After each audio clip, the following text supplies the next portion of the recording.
Souvenez-vous, c'est utile. Le mur de Berlin a séparé un même peuple pendant presque 30 ans, traduisant au sol la division du monde en deux blocs idéologiques opposés.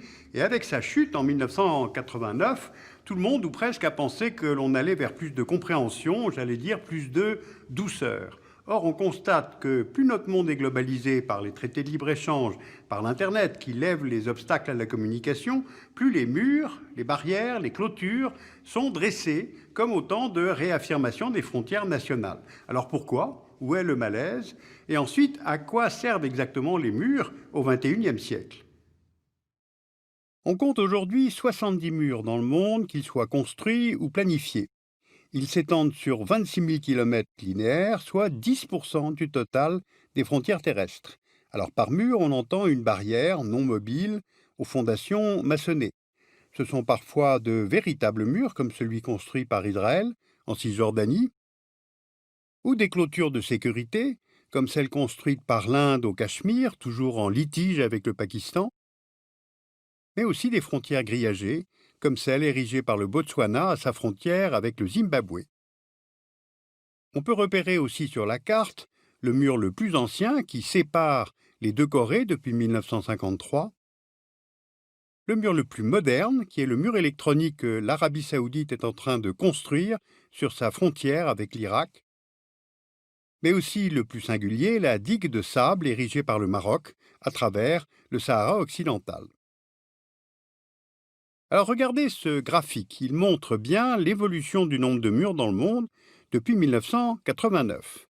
Il y a aujourd'hui 5 fois plus de murs qu'au moment de la chute du mur de Berlin, nos données étant celles d'Elisabeth Vallet de l'Université du Québec à Montréal. Alors on voit sur le graphique que leur nombre a stagné après 1989, puis que le rythme de construction s'est accéléré après le 11 septembre 2001 et plus encore après 2010. Alors à quoi servent les murs construits au XXIe siècle? Commençons par celui qui sépare l'Inde du Bangladesh. Il couvrirait entre 2700 et 3200 km, ce qui en fait le mur le plus long du monde. Il a été commencé dans les années 80 et achevé en 2010. Il a été construit sur une frontière complexe. D'une part, elle divise le groupe linguistique du bengali et elle est basée sur la religion. Et d'autre part, elle n'est pas fixe à cause du Gange et du Brahmapoutre qui la traverse. Mais alors pourquoi l'Inde a-t-elle presque totalement fermé sa frontière avec le Bangladesh? D'abord pour lutter contre l'immigration illégale, car les migrants bangladais fuient la pauvreté, mais aussi la plus grande densité de population du monde, et ceci pour aller travailler chez le grand voisin indien. Deuxième raison, l'Inde cherche à se protéger. Dans un premier temps, des infiltrations de rebelles séparatistes dans les États du nord-est de l'Inde, et aujourd'hui pour lutter contre la menace djihadiste. Et puis troisième raison, les trafics de drogue, d'êtres humains et la contrebande. Autrement dit, l'Inde veut renforcer la sécurité intérieure du pays. Ce mur, qui fait plus de 200 morts par an, paraît infranchissable, et pourtant on y trouve l'un des postes frontières les plus importants d'Asie, Petrapol, où passent 1200 personnes par jour, et dans les faits, la contrebande reste tolérée. Ce mur représente surtout un autre type de séparation, car il divise des populations au niveau de vie très différent. Si on regarde le PIB en parité de pouvoir d'achat par habitant en 2015, il est de près de 6 200 $ pour l'Inde, contre la moitié, soit 3 600 $ pour le Bangladesh. Quel est l'avenir pour ce mur? Eh bien, il pourrait en fait accroître les tensions entre les deux pays du fait du changement climatique. Vous voyez sur la carte où pourrait se situer la nouvelle ligne de côte vers la fin du XXIe siècle, après une montée des eaux d'environ 1 mètre. Un cinquième du territoire bangladais pourrait être inondé. Et suivant les diverses estimations, entre 2025 et 2050, 14% des Bangladais pourraient devenir des réfugiés climatiques, lesquels seront condamnés à se déplacer vers l'intérieur du territoire. Deuxième exemple maintenant, en changeant de continent. Voici la frontière qui sépare les États-Unis et le Mexique. Elle a été renforcée à partir des années 90, puis en 2006, George Bush Jr. fait adopter un projet de loi visant à construire un mur sur 1200 km pour lutter contre le terrorisme, le trafic de drogue, l'immigration irrégulière. Et aujourd'hui, il couvre 2500 km sur les 3200 km de frontière. Comme le mur indien, le mur américain apparaît infranchissable, faisant entre 300 et 500 morts par an. Là aussi, sa fonction est plus de contrôler l'immigration que d'y mettre fin. Tijuana est d'ailleurs le poste frontière le plus fréquenté du monde avec 300 000 personnes qui y passent chaque jour. Et ici aussi, il sépare des populations au niveau de vie différent, avec un PIB par habitant en parité de pouvoir d'achat de 55 800 $ pour les États-Unis en 2015 contre 17 500 $ pour le Mexique.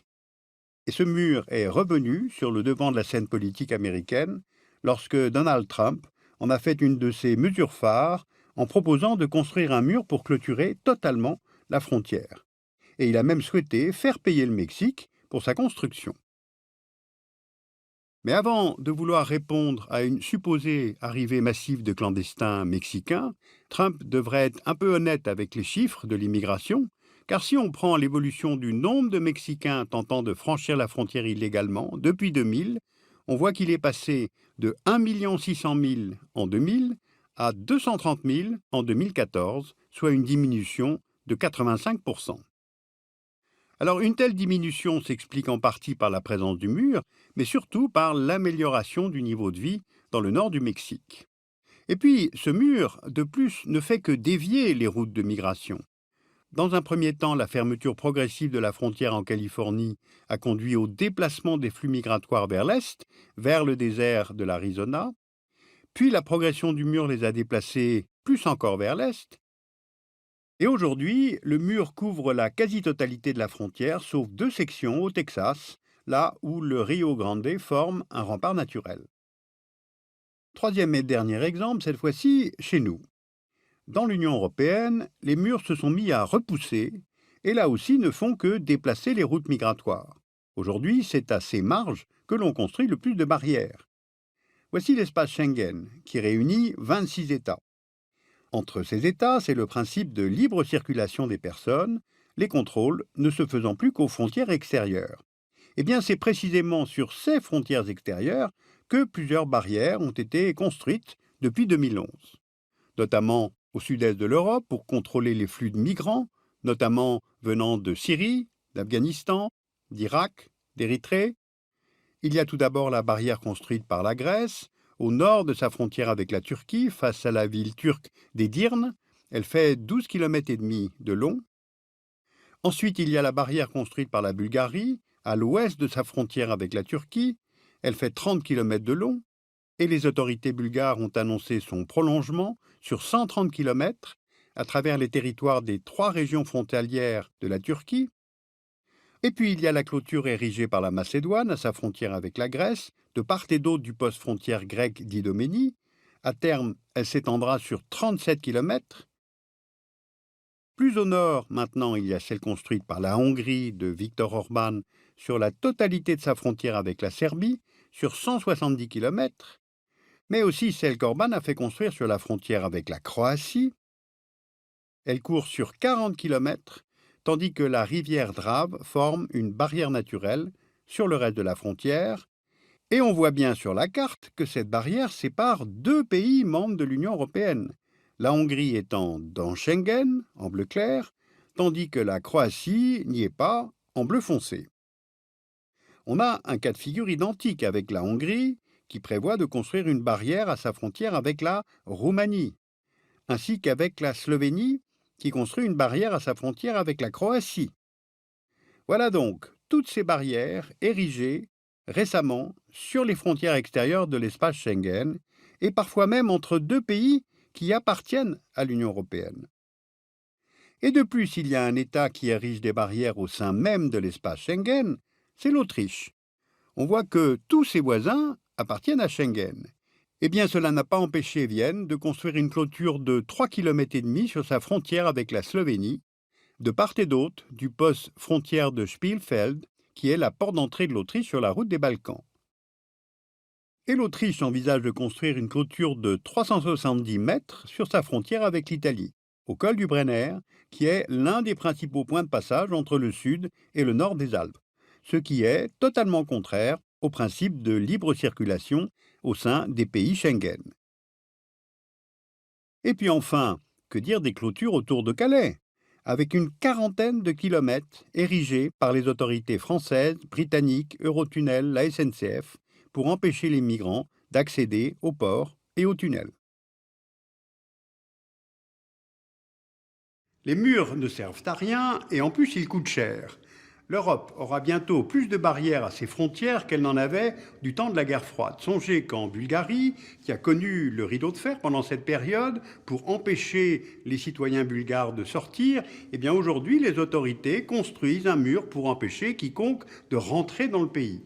Sauf que la crise des migrants ne se réglera pas en dressant des barrières. Elles ne peuvent pas endiguer les flux migratoires, juste les canaliser vers des points de passage. Ce ne sont pas les barrières qui font baisser le nombre de demandeurs d'asile, mais les solutions aux inégalités et en mettant un terme aux guerres, car ce sont ces deux éléments que fuient les migrants ou les réfugiés.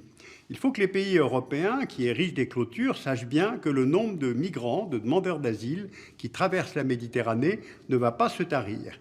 Les nouveaux murs ne prétendent pas être des solutions, ce sont simplement des réponses, des démonstrations de souveraineté nationale pour rassurer les opinions publiques. Alors, je vais vous parler d'Elisabeth Vallet, qui travaille au département de géographie de l'Université du Québec à Montréal. Vous pouvez lire d'elle Borders, Fences and Walls chez Ashgate. Et puis la revue Questions internationales du printemps-été 2016 à la documentation française, avec tout un dossier sur le réveil des frontières.